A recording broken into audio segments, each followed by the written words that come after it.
Oh, sorry. Let me just mark it really quick.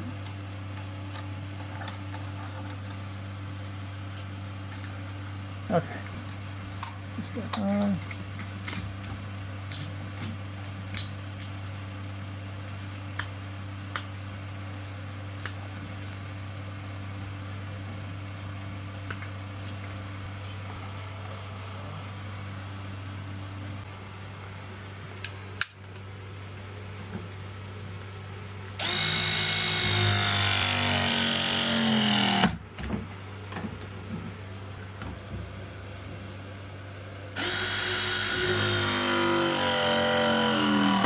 All right, that's it. She's in there. I can tell that copper bent.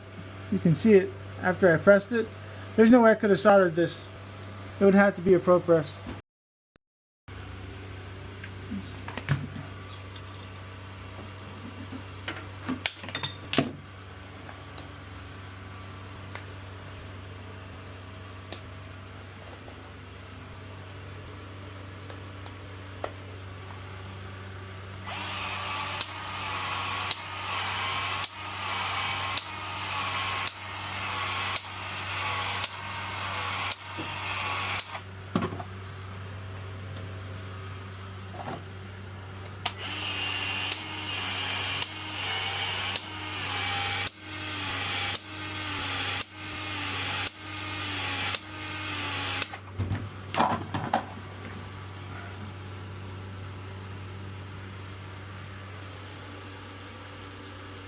All right, ready for the water?